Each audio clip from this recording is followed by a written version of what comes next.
Hi, guys. Welcome to another episode. I'm Alex, I'm your nurse, and today we're talking about cortisol, how it shows up in the body, and what it's telling you. If you've ever felt constantly on edge, exhausted but unable to rest, or like your body is stuck in stress mode even when nothing is wrong, cortisol might be a part of that story. Cortisol is often labeled the stress hormone, and because of that, it gets a bad rep. But cortisol isn't the enemy, it's just a messenger. Today, we're going to talk about what cortisol actually is, how it shows up in the body, how it affects different systems over time, and what it might be trying to tell you. This isn't about diagnosing yourself or fixing your hormones. It's about understanding how your body responds to stress and why so many common symptoms make sense once you see the bigger picture. So, in this episode, we'll cover where cortisol is produced, how it's regulated, what cortisol does at a physiological level, how cortisol dysregulation presents in the body, and how to support cortisol rhythms from a nursing perspective. The goal is understanding, not blame or judgment or control. So, let's get started.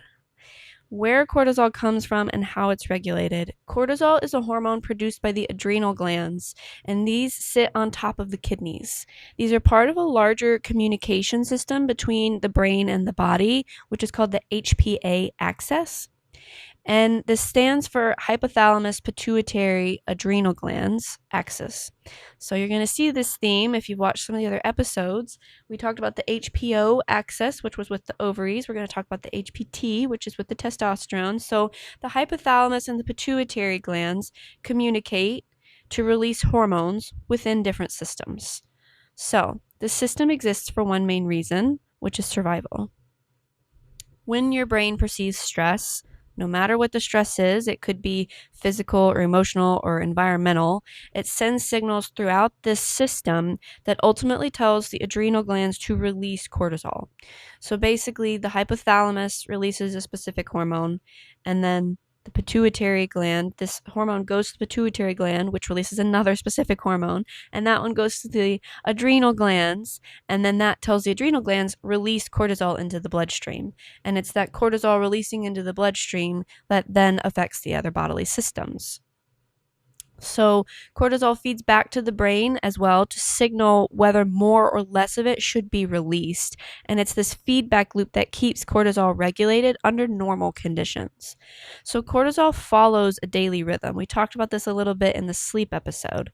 It's a part of our circadian rhythm. So it's highest in the morning and it helps you to wake up and become alert so that you can function throughout the day. But then as you go throughout your day, it gradually decreases so that you can wind down at night and go to sleep. So cortisol helps mobilize energy, increase alertness, and it keeps essential systems running during challenge. It's not just released during emergencies. It's released anytime your body thinks that it needs to be alert or responsive. So anytime your body perceives a stress in any form, it activates in order to foster survival. Most cortisol issues don't come from having cortisol, it comes from losing this rhythm. So physiologically, what cortisol does in the body, it affects nearly every organ system because receptors are found throughout all of the body. Its primary role is to help the body respond to demand by reallocating resources. So it'll increase blood glucose by stimulating glucagon production in the liver and reducing the glucose uptake in peripheral tissues. So this ensures that the brain and muscles have immediate access to fuel.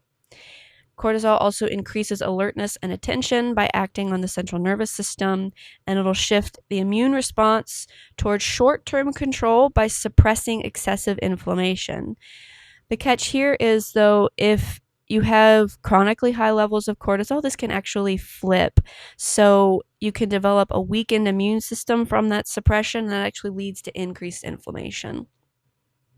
So it temporarily down-regulates non-essential processes during stress, such as the inflammation or digestion, reproduction, tissue repair, and so forth. So in short bursts, cortisol is incredibly helpful and protective. This is helpful in order to allow the body to survive and respond to perceived stress or stimulus. But when stress becomes stuck or chronic and it stays elevated or missed times, that's when problems start to occur. So instead of rising and falling predictably, it can stay on for longer than it should or show up at the wrong times of the day. So when this happens, your body isn't malfunctioning, it's just trying to adapt. It's trying to stay in a state of readiness. Your system is prioritizing survival over comfort. So how cortisol presents in the body, cortisol dysregulation doesn't look the same for everyone, which is part of why this can be so confusing. Some people experience what feels like consistently high levels of cortisol. Others can experience almost a flip. So they have higher levels of cortisol in the evening instead of in the morning, and then it's lower in the morning instead of when it should be in the evening. And both of these patterns can feel miserable. Physically, cortisol issues often show up as feeling tired but wired. People may have difficulty falling asleep or staying asleep or waking up feeling rested. There may be weight gain, particularly around the midsection, muscle tension in the neck and shoulders, frequent headaches. Your blood sugar can become unstable, which these crashes can lead to irritability or shakiness. Emotionally and mentally, cortisol presents as anxiety or irritability, maybe difficulty concentrating or always feeling on edge. Over time, chronic cortisol exposure can affect your immune function, which leads to frequent illnesses, slower recovery, increased inflammation. We talked a bit about this, but it can literally just wear down your body. None of these symptoms are random. They're the body's way of coping with sustained demand. So why cortisol gets stuck? One of the most important things to understand about cortisol is that it responds to perceived stress, not just real or immediate danger.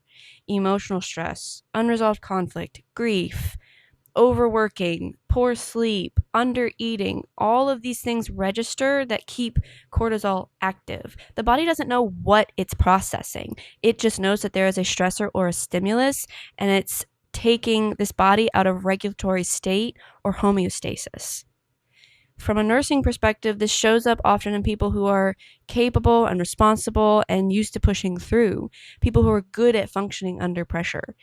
I have personally experienced this. I worked as a bedside nurse in the ICU for over 6 years, and it wasn't until I transitioned away from the bedside that I started to realize just how chronically stressed I was. I just came out of this response and I felt like I could finally breathe. Like simple things like doing the laundry or forgetting to go to the grocery store weren't stressful and activating anymore because I wasn't having to do those things to just survive.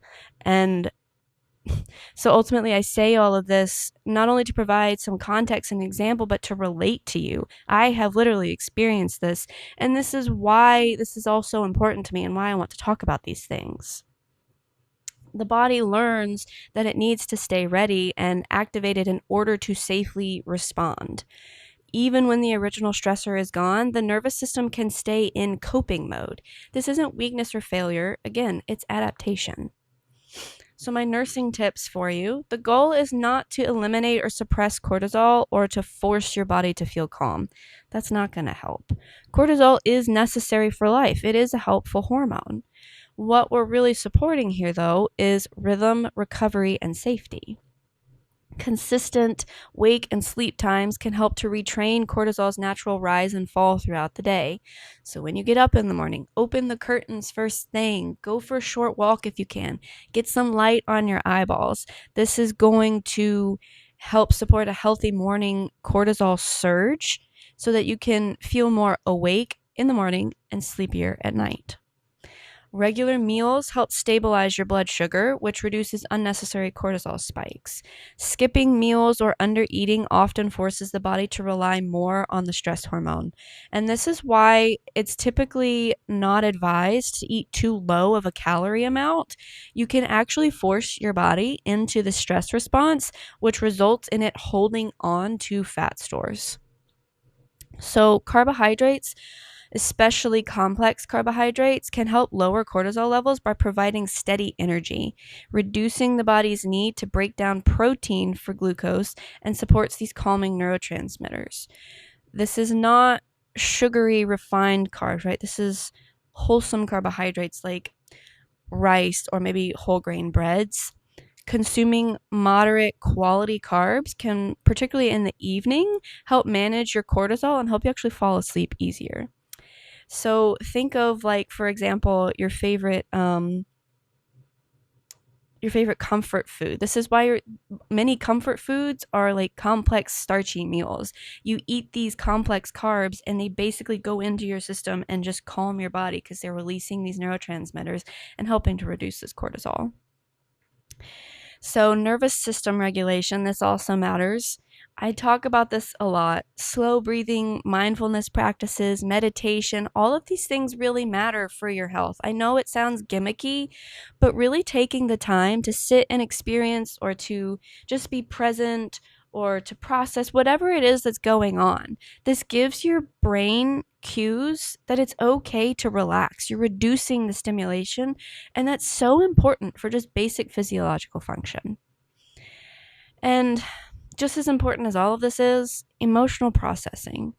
Cortisol often stays elevated when emotional stress is suppressed or ignored or pushed down. Ignoring or pushing down emotions actually causes your cortisol to increase.